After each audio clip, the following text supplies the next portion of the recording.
Okay.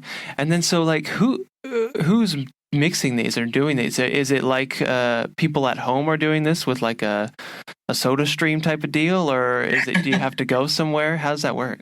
Well, I mean, sort of, I suppose this is where the story starts to diverge between what happened in Europe and what happened in North America. Because sort of Europe basically had a better supply of glass and bottles, because this so early in the US's history that there wasn't even a glass factory in the US at that time, so they were still having to import bottles from Europe.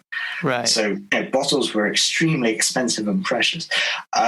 So Europe was kind of putting it in these stoneware bottles and doing it in bar. So it was trying to sell them on the streets to people and do things like that. So it was kind of much more, I suppose, more similar to how we have soda today.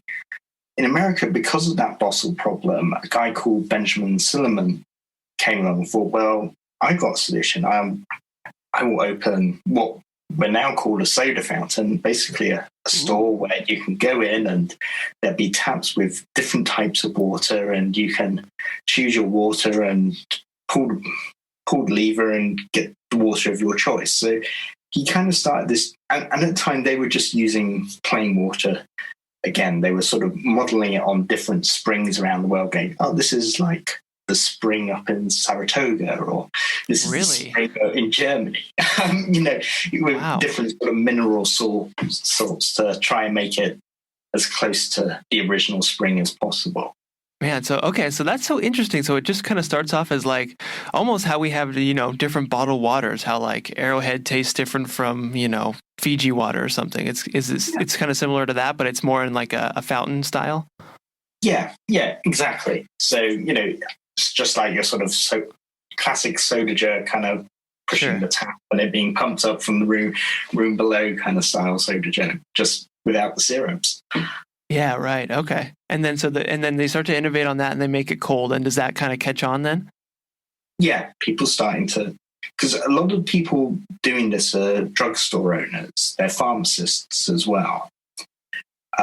Because, they're the people with the skill to kind of make the equipment and play around with these mineral salts. So, and they have the acid for, carbonation that they need. So it's kind of a natural step for them. They're essentially chemists. They kind of roughly know what they're doing. It's pretty easy for them to get started. So they sort of introduce soda fountains in their drugstores.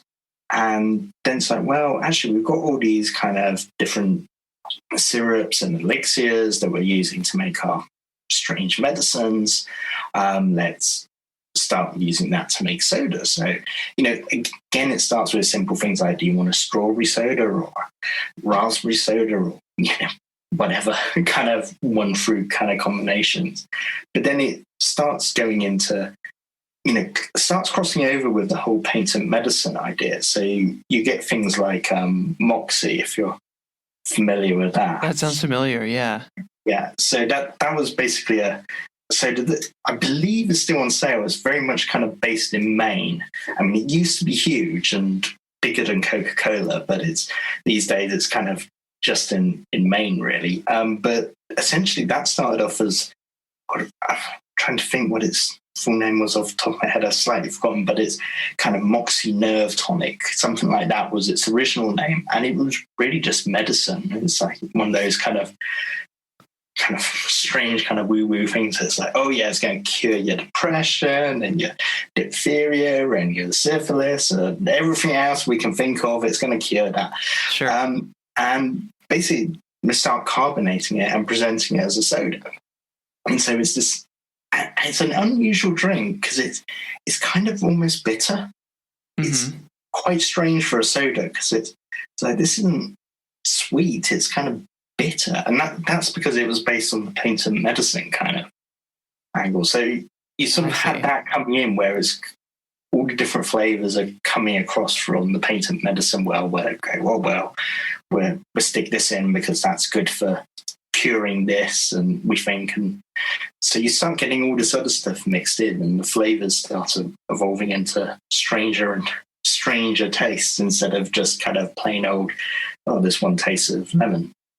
Right. Yeah, because were they kind of selling them or marketing them as like a health tonic type of thing that'll cure everything rather than like a tasty drink? So it didn't really matter if it tasted good? It was kind of a combination of both. For Moxie, I think the tasting good came a bit later. Hey, thanks for watching this video. This is my dog, Murphy, and these are dog treats. Now I'll give Murphy one of these dog treats, and all you have to do is press the like button. Just press that little like button right down there at the bottom of this video, and this sweet, adorable, cute little puppy gets a treat. All thanks to you. Alright, you did it? Okay, I believe you if you said you did it. There you go, Murph. She got that treat because of you. Now, I'll eat one of these treats. And all you have to do is click that subscribe button right there, pointing to it. Just click that subscribe button, subscribe to Curiosityness with me, Travis DeRose. Get lots of good video, and I'll eat this treat. All right, you did that too? That's not very good. Bro, not very good.